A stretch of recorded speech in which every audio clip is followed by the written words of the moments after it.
Mudah-mudahan kalau nanti diizinkan uji klinis 3, saya kan juga harus minta SAS untuk supaya dia bisa masuk Indonesia. Rekombinan antigennya itu untuk saya bisa gunakan untuk uji klinis 3 kalau diizinkan.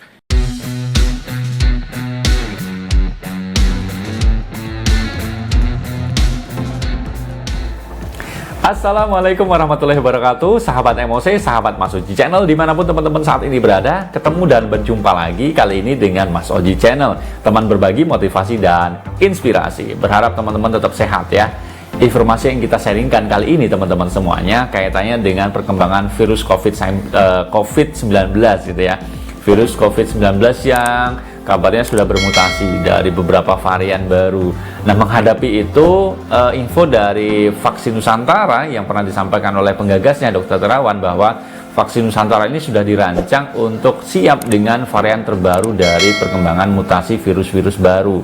Nah, bagaimana ulasan lengkapnya? Yuk kita simak ulasan yang berikut ini. Sahabat MOC, masyarakat Indonesia sampai saat ini terus disuguhi vaksin-vaksin buatan luar negeri. Vaksin dari Cina menjadi vaksin yang paling banyak digunakan di Indonesia. Dikabarkan vaksin buatan Taiwan juga sudah mendapatkan izin dari Badan POM, sedang proses uji coba juga di Indonesia. Satu hal yang tidak kalah penting adalah menyiapkan skema bagaimana jika virus COVID-19 ini bermutasi dalam varian-varian baru. Saat ini muncul beragam varian atau mutasi dari COVID-19, termasuk varian Alpha, Beta, Gamma, serta yang terbaru varian Delta yang sempat menjadi faktor lonjakan kasus di Indonesia pada bulan Juli yang lalu. Selain varian tersebut, pemerintah juga sudah menaruh perhatian pada 3 varian baru yang muncul, yaitu Lambda, Mu, dan C12, meskipun ketiga varian tersebut belum ditemukan di Indonesia.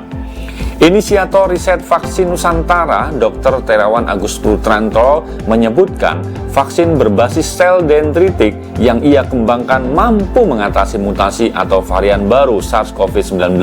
Ex-Menteri Kesehatan itu juga mengklaim hanya butuh 8 hari untuk mencampurkan antigen varian baru yang selanjutnya akan dilarutkan bersama sampel darah. Mengenai bagaimana tadi kalau vaksin Nusantara ini menghadapi mutasi virus, gampang sekali, hanya butuh 8 hari. Antigennya saya ganti. Kan itu antigen itu adalah rekombinan. Jadi dari spike S kita tinggal lihat dia mutasi mana. Ya tinggal kita gabung-gabung aja. Tadinya broad spectrum, tinggal kita tambahi dari mutasi kayak sekarang Inggris, India maupun juga Afrika Selatan. Dan sekarang yang sedang saya pesan untuk antigennya untuk uji klinis 3 itu termasuk 3 varian itu sudah saya masukkan. Jadi mudah-mudahan kalau nanti diizinkan uji klinis 3, saya kan juga harus minta SAS untuk supaya dia bisa masuk Indonesia. Rekombinan antigennya itu untuk saya bisa gunakan untuk uji klinis 3 kalau diizinkan. Terawan pernah meminta bantuan Komisi 7 DPR agar vaksin Nusantara mendapatkan lampu hijau menuju tahap uji klinis. Namun hingga kini vaksin Nusantara seakan berjuang sendiri dalam pengembangan vaksin yang sudah ditunggu-tunggu masyarakat Indonesia itu.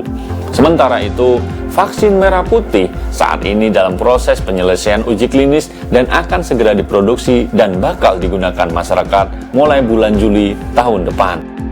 Yaitu tadi teman-teman semuanya terkait dengan virus mutasi baru dari vaksin. Yaitu tadi teman-teman semuanya informasi terkait dengan bagaimana perkembangan vaksin Nusantara menghadapi mutasi virus varian baru dari COVID-19. Kita berharap sih sebenarnya vaksin Nusantara ini bisa menjadi salah satu solusi terkait dengan perkembangan mutasi-mutasi dari virus COVID-19. Di samping memang kita juga perlu mendukung bahwa vaksin Nusantara sampai hari ini belum mendapatkan persetujuannya. Sementara vaksin merah putih sudah mendapatkan kabar baik, tahun depan sudah mulai produksi, tahun depan sudah mulai digunakan untuk vaksinasi di seluruh Indonesia. Kita berharap masih dengan pemerintah, Badan POM sendiri bisa memberikan regulasi yang jelas tentang perkembangan vaksin Nusantara yang sekarang sudah masuk ke tahap uji klinis. Demikian teman-teman semuanya informasi yang bisa kita sharingkan pada kesempatan kali ini. Tetap jaga kesehatan, tetap jaga kondisi karena pandemi ini belum berakhir. Saya undur diri, sampai ketemu di lain kesempatan. Assalamualaikum warahmatullahi wabarakatuh.